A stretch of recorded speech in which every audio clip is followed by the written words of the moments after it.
Anda bacakan zikir ini, jangan sekedar diucapkan di lisan. Bayangkan Anda punya persoalan apa dalam kehidupan. Bagaimana cara berintrospeksi di bulan ini?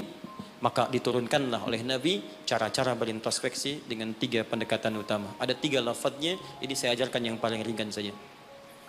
Kalau terkait dengan dosa-dosa keseharian, maka lakukan zikir Nabi Adam. Quran surah ke-7 ayat 23. Saya yakin kita hafal. Rabbana zalamna anfusana wa illam taghfir lana wa tarhamna lanakunanna minal khasirin. Bacakan itu minimal setelah selesai kita salat. Astaghfirullah, astaghfirullah, astaghfirullah. Allahumma antas salam, minkas salam, tabarakta ya dzal jalali wal ikram. Perbanyak zikir tadi. Rabbana zalamna anfusana wa illam taghfir lana wa tarhamna lanakunanna minal khasirin. Tapi mohon sekali, ketika Anda bacakan zikir ini, jangan sekedar diucapkan di lisan. Bayangkan Anda punya persoalan apa dalam kehidupan. Jadi ketika Anda bacakan, mata Anda zalim, rasakan kezaliman itu. Ketika dengan orang tua tak bagus, bayangkan perbuatan buruk yang sedang Anda kerjakan. Begitu Anda bacakan, air mata Anda menetes, seketika ampunan Allah akan diturunkan kepada kita. Dan gugur perbuatan buruk yang pernah kita lakukan. 2, ini cepat, ada dosa yang terkait dengan aktivitas pekerjaan yang sedang kita lakukan. Kenal Nabi Yunus?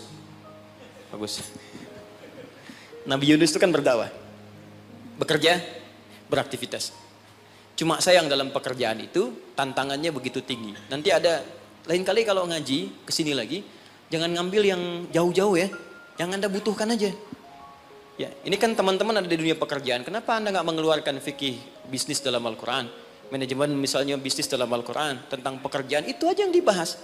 Itu lebih terasa nanti apa yang kita butuhkan, itu yang kita dapatkan. Ada di Quran cara misalnya memudahkan kita mendapatkan kemudahan dalam pekerjaan. Tantangannya apa saja, ini yang terjadi kalau Anda bisnis begini, ini yang mungkin terjadi pada orang, penyakit ini yang muncul dari riya untuk diri yang meraih kesuksesan, dari yang iri hati, yang dengki, mengobatinya bagaimana, ada semua.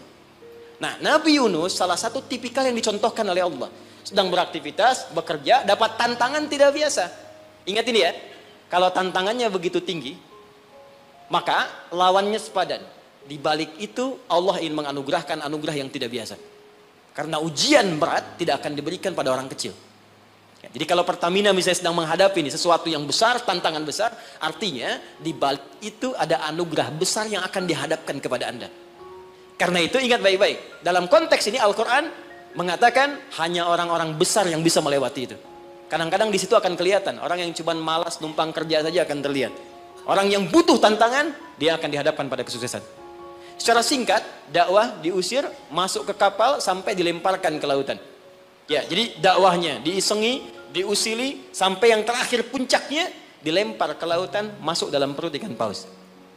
Saya mau tanya sebentar, kalau masuk perut ikan paus kira-kira pengap atau tidak? Sudah pernah masuk?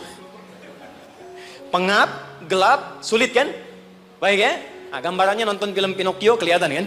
Nah, sekarang lihat baik-baik. Ketika Nabi Yunus alaihissalam ada dalam perut ikan paus itu, sempat terlintas dengan sifat kemanusiaannya. Kapan saya bisa keluar dari persoalan ini? Kapan Allah tolong saya? Itu fitrah kemanusiaannya. Tapi fitrah kenabiannya, karena beliau maksum, diluruskan oleh Allah, jangan mengeluh. Ini jalan menuju kesuksesan. Bagian dari kebaikan yang mungkin kamu akan dapatkan. Lakukan zikir ini, begitu diucapkan zikirnya, dikeluarkanlah dari kesulitan itu. Saya mau tanya sebentar. Tadi masuknya ke perut ikan apa? Ikan paus. Tapi ketika dikeluarkan, bahasa Qurannya bukan saya keluarkan dari perut ikan paus, tapi Allah katakan dengan kalimat yang sangat indah. Di ujungnya ditutup, siapapun yang punya persoalan yang sama seperti Yunus, kalau melakukan zikir yang sama, aku akan bebaskan dari setiap kesulitan aktivitas yang sedang ia lakukan. Buka Quran surah ke-21 ayat 87 sampai 88. Wa dhannuni idh dhahaba mughadiba fa dhanna an lan naqdira alaihi fanada fi dhulumati alla ilaha illa anta subhanaka inni kuntu minadh zalimin fastajabna lahu fanajjaynahu minal gham. Masuk ke perut ikan paus tapi dikeluarkan bahasanya menggunakan gham. Apa itu gham? Gham itu secara singkat awan gelap yang menaungi. Ghammun.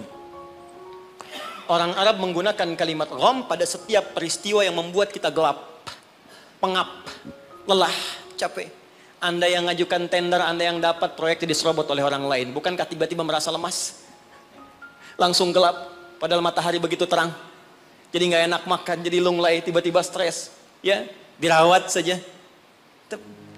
Anda yang mencoba melamar, tiba-tiba dipinang oleh orang lain. Ya, gelap, capek, lunglai.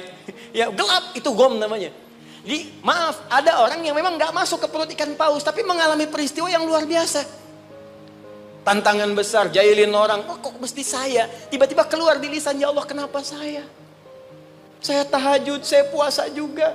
Saya baca Quran juga, ya Allah. Apa kurang saya? Kurang sabar.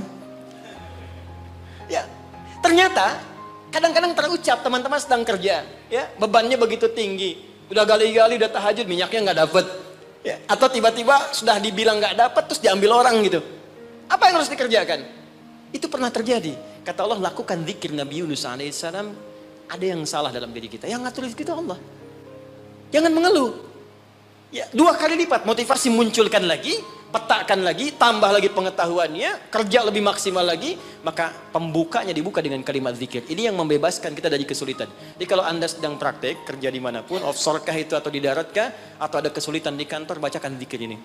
Ini bagian dari hal yang ketika kita bacakan bisa menghilangkan kesulitan yang kita sedang rasakan. Rabbana, masih ingat? Wa nada fidh dhulumati alla ilaha illa anta subhanaka inni kuntu minal zalimin. La ilaha illa anta subhanaka inni kuntu minal zalimin. Rutinkan zikir itu, terutama kalau mendapatkan kesulitan dalam pekerjaan-pekerjaan atau beraktivitas. Yang terakhir saya tutup, sekarang sedang banyak penyakit menyebar di mana-mana, sampai orang yang sakit biasa pun dicurigai, batuk di kereta tiba-tiba digulung, batuk di pesawat dikeluarin, padahal cuma batuk aja gitu kan. Ya, ada juga yang kemudian kena ini, kena itu dan sebagainya. Kita mesti kuat. Ya, karena kepanikan itu juga bagian dari kelemahan yang mungkin bisa menambah penyebaran virus atau apapun dengan cepat. Maka Allah mengajarkan zikir lewat Nabi Ayyub alaihissalam. Kalau kita bisa kerjakan ini, maka Allah akan berikan kekuatan lebih dibanding yang lain-lainnya. Zikirnya ditemukan di Quran surah ke-21 ayat 83 sampai dengan 84. Wa ayyuba idznala rabbahu anni massaniyadurru wa anta arhamur rahimin. Saya ajarkan zikir ini tidak main-main. Kalau ada yang divonis penyakit, entah Anda, kerabat Anda, keluarga Anda, sepupu dan sebagainya, dan dokter mengatakan mustahil sembuh, maka bacakan zikir ini. Allah sudah berjanji di ayat 84-nya, siapa yang mengamalkan zikir ini, saya akan sembuhkan penyakitnya, walaupun ia menderita penyakit seperti Ayyub alaihissalam yang tidak pernah dialami orang sebelumnya atau dirasakan orang setelahnya. Karena kadang-kadang ada keluhan ketika sakit. Ya Allah, kenapa saya begini? Ya Allah, kapan sembuhnya? Bacakan zikirnya, anni massaniyadurru wa anta arhamur